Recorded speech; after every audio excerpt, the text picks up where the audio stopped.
Tayo po ay magsimula na. Ang verse po na nagagaling na binigay sa akin ay mula sa aklat ng Matthew 25 verse 31 to 46. Mahaba-haba po ito So, basahin ko po. Ang paghuhukom.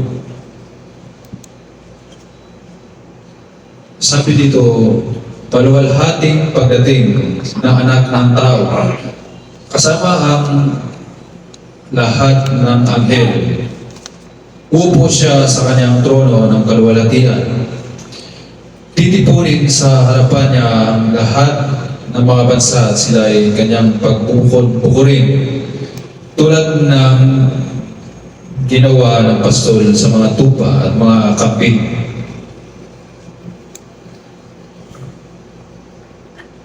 Ilalagay niya sa kanyang kanan ng mga tupa at sa kaliwa naman ng mga kambing. Kaya't sasabihin ng hari sa mga nasa kanan niya, "Hali kayo, mga pinagpala ng aking Ama. Pumasok kayo at tanggapin ang kahariang inihanda para sa inyo mula pa nalikhain ng daigdig. Sapagkat ako'y nagugutom at ako'y inyong pinakain.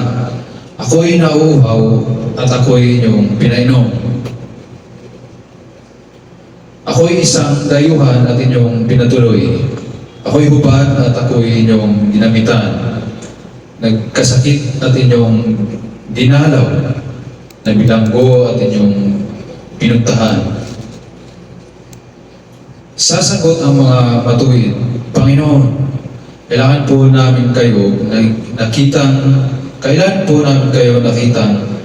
nagutom at aming pinakain o nauhaw at aming pinainom? Kailan po kayo naging dayuhan at aming pinatuloy o kaya'y hubad at aming dinamitan?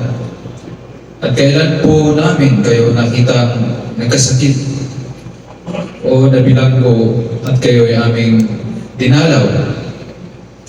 Sasabihin ng hari, "Tandaan ninyo, nang gawin ninyo ito sa pinakahamak sa mga kapatid, kung ito sa akin ninyo ito ginawa." Sasabihin naman niya sa mga nasa kaliwa, "Lumayo kayo sa harapan ko, ay mga sinumpa. Doon kayo sa apoy na namamatay na hindi na inihanda para sa diablo sa kanyang mga kampon. Sapagkat hindi ninyo ako pinakain noong ako'y nagugutom. Hindi ninyo ako pinainom noong ako'y nauuhaw. Hindi ninyo ako pinatuloy noong ako'y isang dayuhan. Hindi ninyo ako dinamitan noong ako'y hubad. Hindi ninyo ako dinalaw noong ako'y may sakit at noong ako'y nasa bilangguan." At sasagot din sila, "Panginoon, kailan po namin kayo nakitang nagutom, nauhaw, walang matuluyan, hubad, may sakit, o nasa bilangguan, na hindi namin kayo tinulungan?"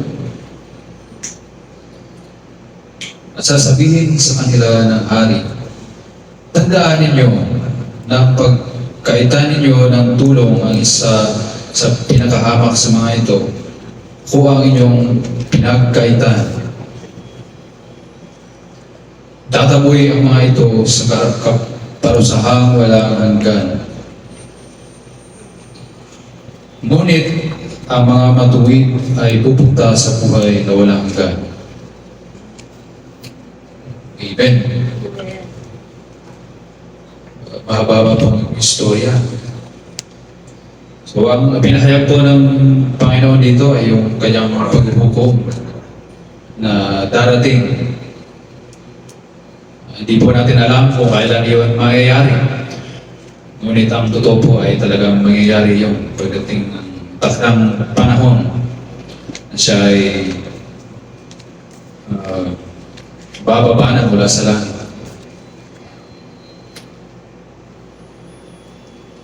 So dito po sa mga naisulat,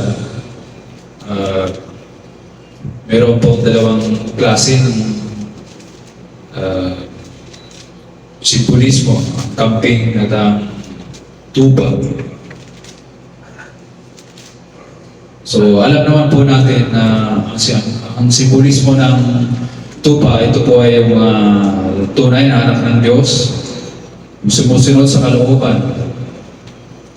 At ang mga camping naman, ito po yung hindi nagpapasakop sa ating Panginoon.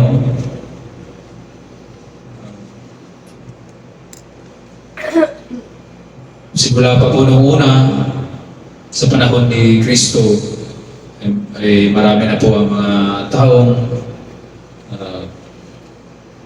kinakalaban ng ating Panginoon. At di ba po sa bansang Israel, hindi po siya tinanggap doon sa sarili niya lupa, lupain. Kanyang bansang na kanyang pinili.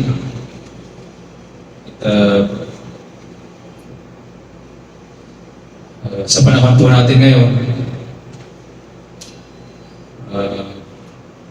isipin po natin na balang araw tayo ay haharap sa Panginoon sa Judgment Day. Dahil ito po ay nakasulat sa Bible na sinabi doon na it is appointed unto man to die once, but after this, the judgment. So, mga kapatid, sa atin to, palagi po natin tatandaan na sa Diyos po tayo lumapit. Po tayo lumapit sa mga nagbibigay sa atin maling direksyon, alam na po sa mga kaibigan. Piliin po natin yung kaibigan na malapit po sa Panginoon. Yung nai-influensyahan tayo ng mabuti, hindi po yung masama. Amen. Dahil lang gusto po ng Panginoon ay yung kabutihan. Hindi po niya gusto yung paggawa ng hindi yung masama. Di ba po sa babalik tayo sa Genesis, hindi po sinunod niya Adan at Eva ang Panginoon, kaya po nagkasala ang tao. At ayaw po ng Panginoon na tayo ay mapahama. So,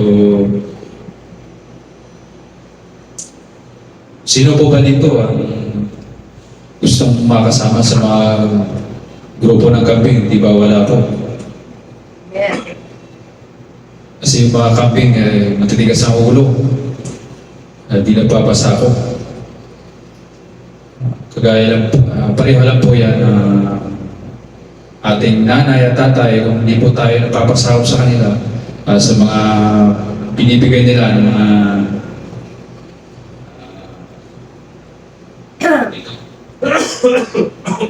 kung hindi natin sila susundin, tayo po ay mapapahama. Ganun din po sa Panginoon. Gusto po niya na tayo ay mapabuti, makapasok tayo sa kanyang kaharian.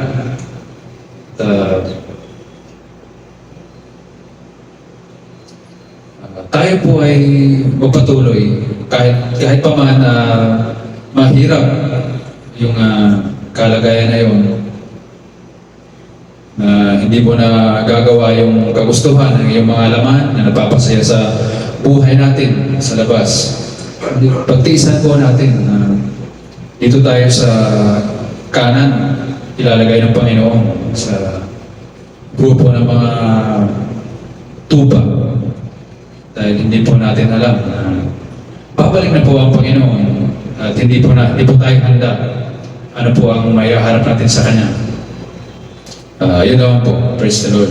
Yeah.